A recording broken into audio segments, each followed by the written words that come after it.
Following show are not necessarily the views and opinions of W33BY, its affiliates, management, or sponsors.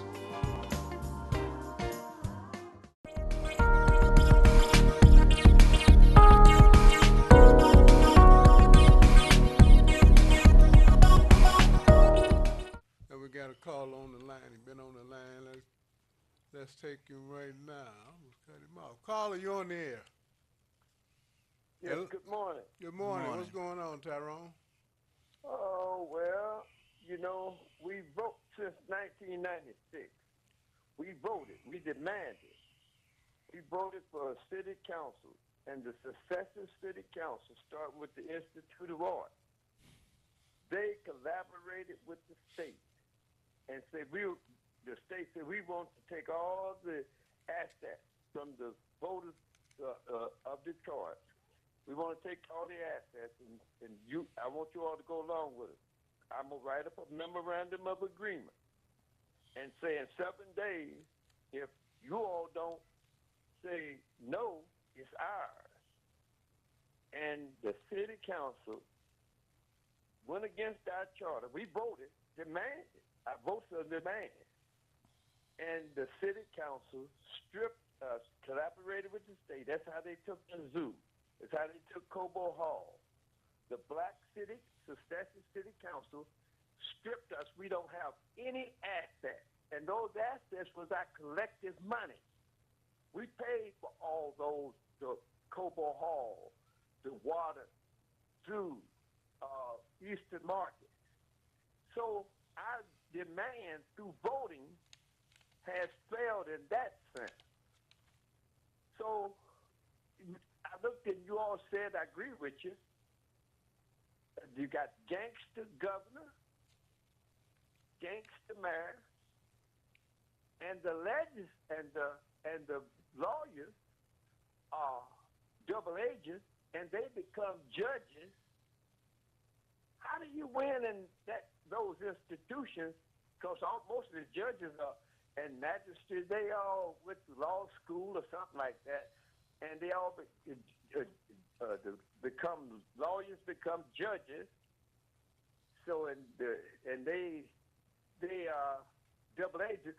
How do you win in the court system? I'm just asking you all, how can you win in the court system when it's set up like that, and when most of them are owned by Maroon, like that girl Shanae Jackson? They get elected, then when they're unelected, they go work for that revolving door, work for corporation, Ken Crockwell Jr., and all that. When you got people like that you elect, and you all say voting is a demand, our demand ain't working. It must be something else we got to do other than going to court, facing the double agents who become judges, and they're misguiding us. We go to court, the lawyers is misguiding us. Then the judges who used to be lawyers, they are just running roughshod. They don't regard the Constitution, the law, or nothing. And we, as people sitting out here, we do what you say. We vote.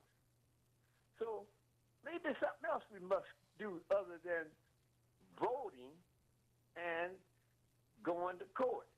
Maybe I don't know. Maybe I'm gonna hang up and see what you all suggested. Am I looking at this thing wrong? It look like you're looking at it right. Okay, we're gonna give you our answer offline. Okay. Well, we're going to be on extra half an hour. We're going to 10:30. We're going to 10:30, so stay tuned. What do you think about that, Kyle? Well, I can't disagree with him, but the thing is, you have to know what the process is, and not enough people understand that. Like he talked about the judges. Well, through our research, we find out that a lot of these judges are crooked, and they abuse their authority because some of these so-called judges are magistrate judge, which means they had limited powers. They don't have the authority to do the things that they do. But if the people don't know, they can't benefit from it. That was the prime example. Is that was Stephen Rose. He was a magistrate judge. He didn't have the authority to do none of this in regards to the bankruptcy. But very few people knew about it. We couldn't get enough people involved to sign those objections to stop it. We couldn't get no publicity. But he didn't have that authority. A magistrate judge only can make recommendations and report to what they call a senior judge or Article 3 judge. Sometimes it's the Article 1 judge, but most of the time it's the Article 3 judge when you're talking about these matters. So the people had to become aware and understand the process. What we always say, once you, like Theo say, if you knew better, you'll do better. Tyrone put the doom and gloom scenario on him, and it do look like that, and I can't disagree with him, but you just have to know what the process is, and you got to work the process to benefit you instead of being the victim of the process. In other words, we really don't know what's going on. No, don't have a clue. Don't know who we're voting for. We vote for people, put them on the school board that are for charter schools. You know, we just can't vote blindfolded. Now, that's another thing. We voting blindfolded. We've got to vet these folks and see who are they working for. They're not. How do you go and run for a school board job, non-paying position? Who does that? Most of those people have ulterior motives. It's definitely not to help the city of Detroit public schools or the students. And we have to realize that we are in a fight. Voting is where you cut up or slice up the money that's being given to your cities and state government from the federal government. That's what happens when we vote. We don't know that because we never get anything. We never get anything from the government. And these gangsters in the state of Michigan have been stealing our money. Tyrone is absolutely right when he says they have taken everything. And I wouldn't be that generous to say these thieves and gangsters have taken it when the city council votes to give your stuff away. They didn't take it. You gave it to them. And we allow these people to sit on city council. They should have been tarred and feathered. Well, we shouldn't have voted them back on, that's for sure. And it should be consequences. There's no consequences for them doing this kind of stuff. And he talked about the 90s. The 90s when Dennis Archer was mayor. Right after Coleman Young left, former Mayor Coleman Young, Dennis Archer, the trader, stepped in. But then again, he wasn't a Detroiter. He was from western Michigan, out in Cassopolis. Cassopolis, Michigan. Farm country. On the other side of Jackson somewhere. We don't even know what Cassopolis is. Out around Olivet College where they run a lot of the blacks out of that school. Have you ever heard of that? Yeah, and he didn't do nothing. And he sat on the trustee. He was a board of trustee member of Olivet College and then opened his mouth. And we talking about Dennis Archer. And that's the same Dennis Archer that's sitting on the state Democratic board right now that's going to make the appointees for the selected people that's going to run for these state offices. Dennis Archer sitting there. Yeah. So we have people like that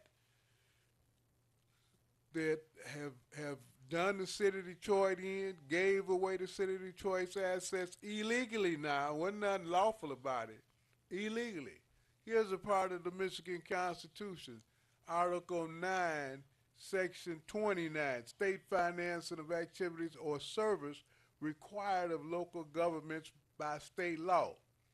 Now, if the state law requires the local government to do something, they got to pay for it. That's the right. state is hereby prohibited from reducing the state finance portion of the necessary cost of any existing activity or service required of the unit of local government by state law. A new activity or service or an increase in the level of any activity or service beyond that required by existing law shall not be required by the legislature or any state agency of local government unless a state appropriation is made and distributed to pay the unit. Now, we don't know that. We don't know that all this stuff Snyder's saying, well, we got to do this with the school. We got to do that for the state, for the city rather. They got to pay for it. That's right. Where's the money? They ain't talking about they going to take bill out and charge us. They going to take it and we got to agree to lease the land. It don't say that in the Michigan Constitution. Matter of fact, it say the opposite. They can't do that. That's our land. They got to pay us for that. Detroit was here before there was a state of Michigan. That's a whole a lot fact. of y'all don't know that. I don't know what they learned in civics. Nothing. They keep talking about their kindergarten civics class they took. They ought to be ashamed of themselves. If you went there, just say it like it is. You had kindergarten civics. You had preschool civics. So we sure don't know what this Constitution say. And if you want to know state government, that's what you got to read, the Constitution. That's right. If we want to know what's going on and how they getting away with these tricks and lies, we've got to read and study the state Constitution. That's the only way we're going to be aware of what they're doing and able to fight to win. Because they're going to court every day. Who is the they? I don't even know. The people that say they're challenging the school board, they're challenging the governor on these various issues, but they never cite the Constitution. How they going to win? What did the gangster governor that we have, Snyder, violate? What did he do wrong? If he didn't violate something in the Michigan Constitution, how did he do something wrong? If it wasn't a federal law, how was it wrong? Well, he did. Well, my point is they never cite it. Yeah, you're right. I agree with you. They never cite the law. Because there's one part in here that applies to all public officials take an oath to uphold and support the Constitution. And there's one part in there, I think it's Article 4, Section 51. It's Article 4, Section 51. It's a public health and general welfare. The public health and the general welfare of the people of the state are hereby declared to be matters of primary public concern. The legislature shall pass suitable laws for the protection. I'm going to say that again. The legislature shall pass suitable laws for the protection and promotion of public health. Now, do you see them doing that? Well, they're going just the opposite. That's what I'm saying. You know, ladies and gentlemen, back in the 90s, federal government passed a program, a prison building program. That was under Bill Clinton when he was governor back then in the 90s. Yeah. Between him and, I had to find out, was it Bill Clinton's prison building program or was it the Bush's prison building program? But they passed a, they passed a, well, probably both because he came out with the sentencing. But they did that was Clinton, your hero. Yeah, the one they claimed was what First black president. Ain't that something? That deep. They gonna give him a designation. White boy from Because he blew a Arkansas. sack. You're going to designate him as black. Well, president. you know, that was Tavis Smiley. That was Tavis Smiley and his crazy self going around with all that stuff. Travis and Cornel West. Yeah. Yeah, that was part of their little slick Willie stuff. But anyway, they had that prison program. So that's when all these prisons became, they started building them here in Michigan, and they opened up all the prisons, but not just in Michigan, across the country, yeah. to lock up minorities, to lock up black and Mexicans. Michigan had the largest incarceration population of prisoners in the country. No state is higher than Michigan. Mississippi and Alabama do not lock up more black people than the state of Michigan. So now, how does that fit in with the school system? And at the same time, they were cutting education. Oh, buddy. That was the same time they were taking over the public education in the city of Detroit, so they could put you in jail. We keep telling y'all, young blood, that they coming after you. The man said, Trump made a speech yesterday. This is President 45, Donald Trump. He said, hey, we want to give you the death penalty. Death penalty. Don't want to Immediate execution. An excuse. If you caught with some drug, wait a minute. Here's what I want to know. How do they know if you're a drug dealer or you just out to smoke the drug? If you want to you just want to be you're a purchaser of the drug, or you're a drug dealer. Well, I got news for you. You're all black, and all you darkies look alike. Isn't that what they say? That's what they say. Isn't that what they say? All black folks look alike to us whiteys? Okay. So all of you gonna be drug dealers. I don't care if all you got is a joint. You're just trying to sell that. They didn't say how much you're gonna have to be a drug dealer. But they're not saying that about the white folks. So why are we empowering these people with our money? That's the whole thing right there. That's one of the things we could do, is stop giving them our money. We don't want to do that.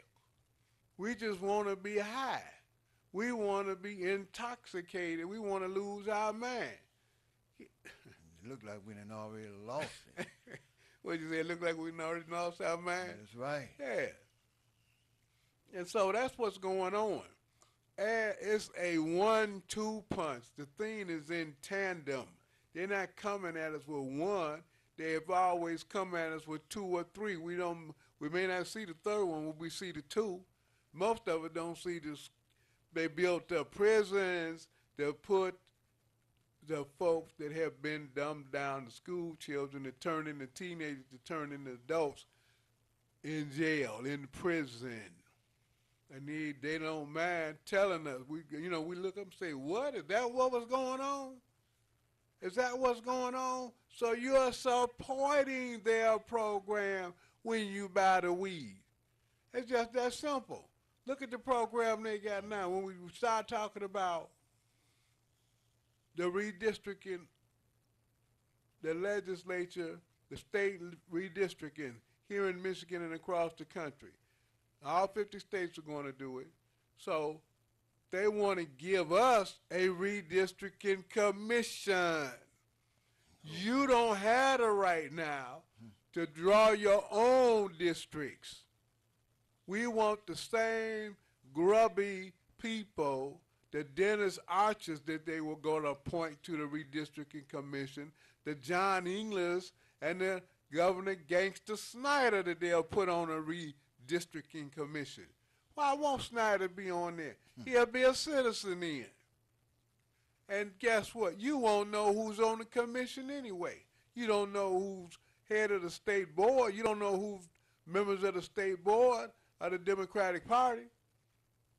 If you don't know who on the state Democratic Party, what makes you think you're going to know who's on the redistricting commission? Why would you vote to take that power from the people, and we're going to be in charge sooner or later? You just said it. Huh? What you just said. So they're going to slip that in on us, right? That's right. And everybody going to be jumping them down. Oh, yeah, I think it's too political. I think it's too partisan. I think you done lost your rabbit mind. That's what I think.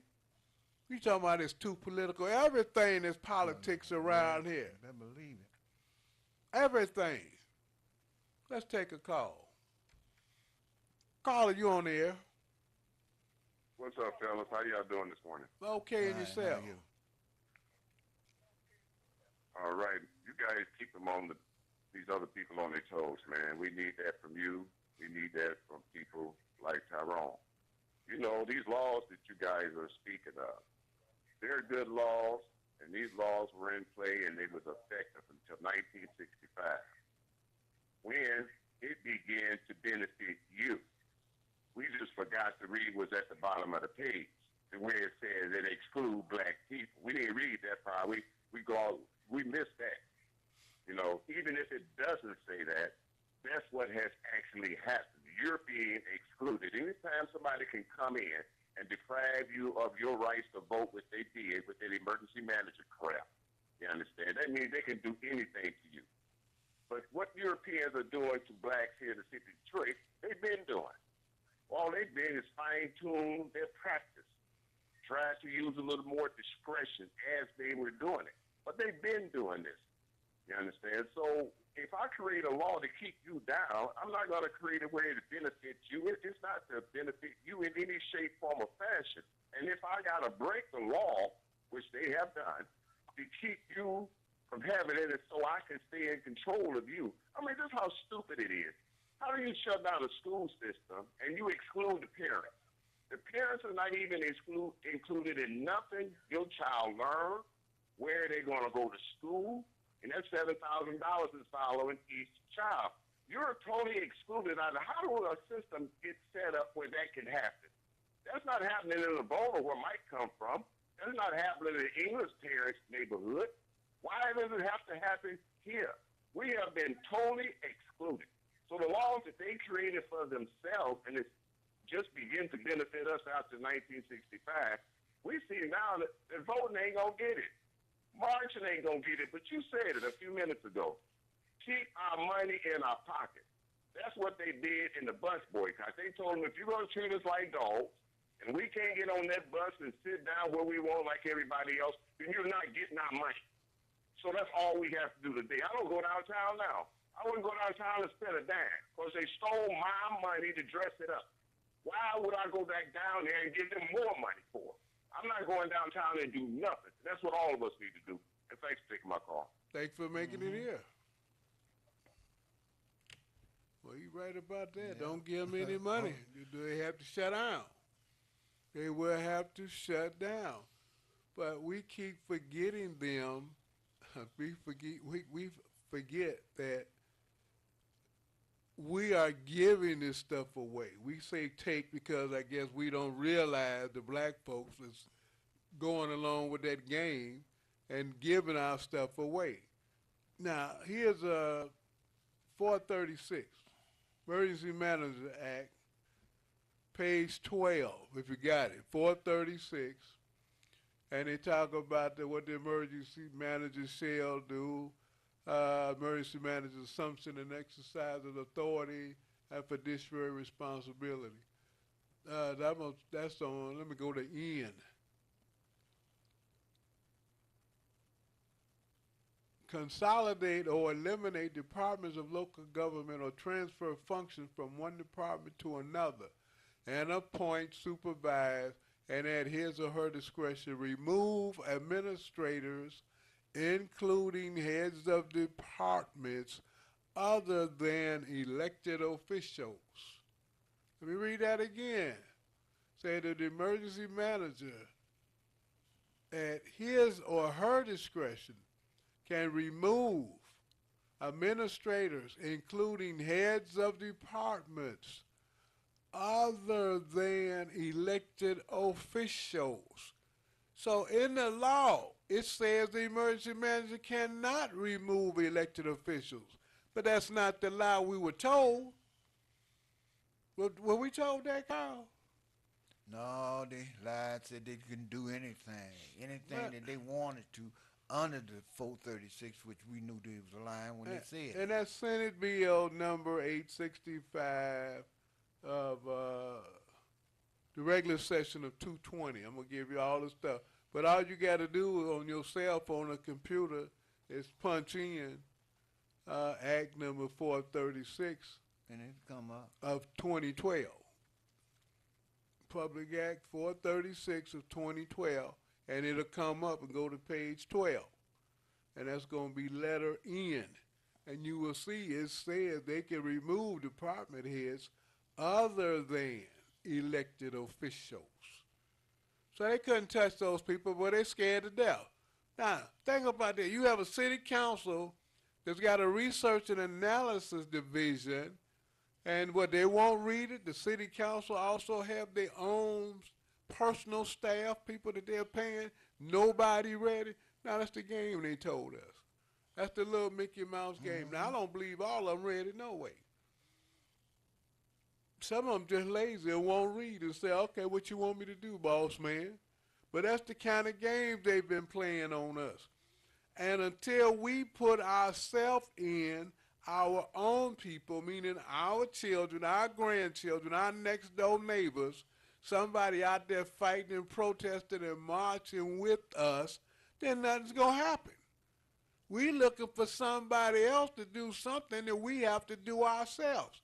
They did it themselves. That's how you take control. We don't mind going to Vietnam and getting shot up and sprayed with Agent Orange and all the rest of that stuff. We don't mind doing any of that.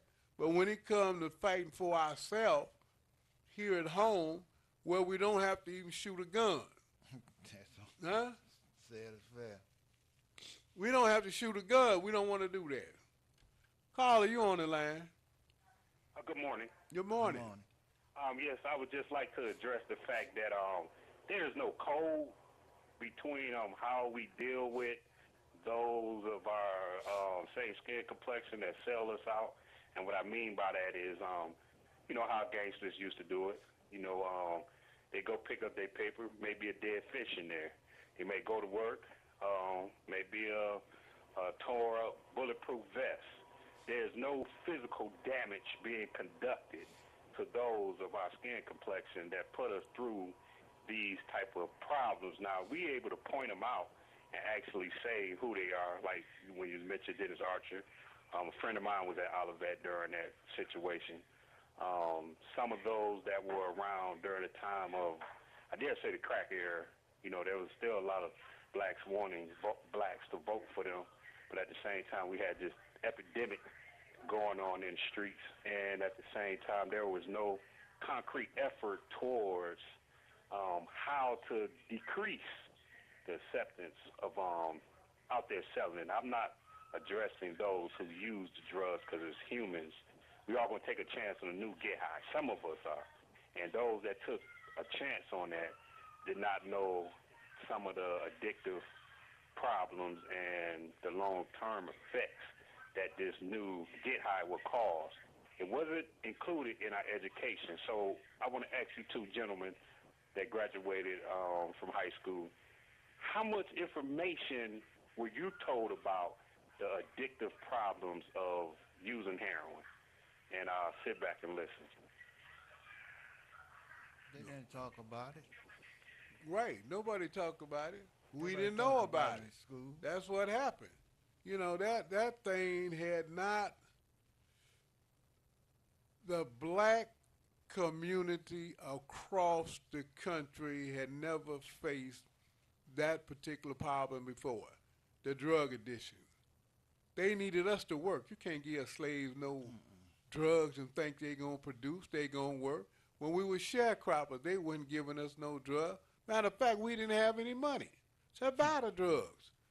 Drugs were in this country, and you had to have money to purchase the drugs. Drugs, the heroin came over through, I would say, through and with the Chinese population. They came over on the West Coast. At least that's what Dr. John Coleman says.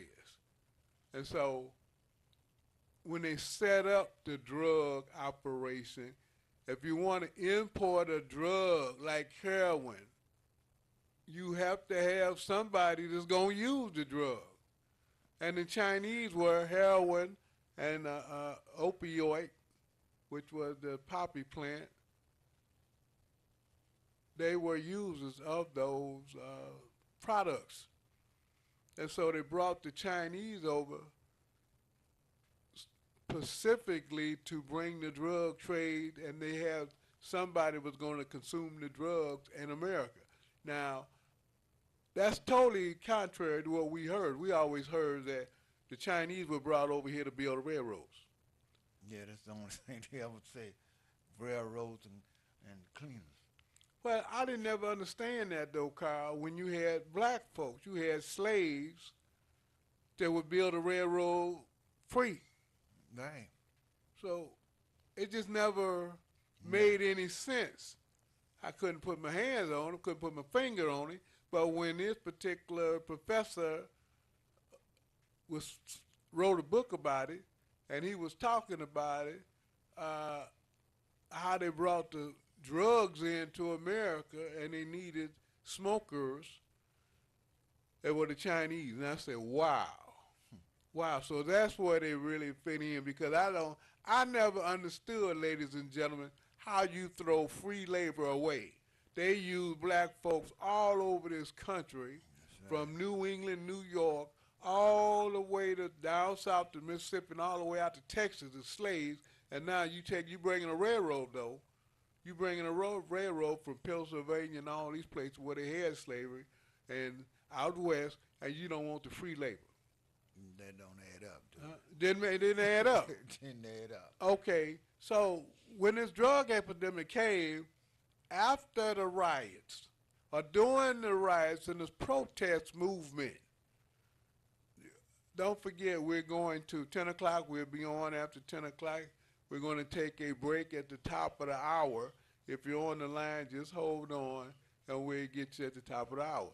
So there was a movement by the government to stop this protest. There was a student protest in Vietnam. That's when they come out with Woodstock. But what they didn't tell us was they gave the dope away free at Woodstock. Who is they? The government. When that Woodstock concert that they talk about out in New York that most brothers wasn't invited to, there were a lot of white folks getting high free. Oh, and on the West Coast, in that Asbury Heights district, the hippie land, they were getting free drugs. They were getting LSD. And that's the one thing that you got to be aware of with this new marijuana, this synthetic marijuana that they spraying with these drugs. I say spraying with the drug, but they're mixing with the drugs. Yeah. You're going to lose your man. You're going to lose something. Huh? Well, it's going to take their man. They're going to be baddier than Batman, baddier than anybody out here from this overdose on the drugs. In the past, people smoked some weed and it didn't do nothing to them. No. You can't do that now. And since we don't know what they're putting on the drugs, we better leave the drugs alone. But that's what happened. We're going to continue that at the top of the hour on the other side of the break. On the other side of the break, we got to say a FCC station break. And I'm your host, Ty Sonaline. Co-host Carl Williams. And we're back. Be right back. W33BY, Detroit, Highland Park, Michigan.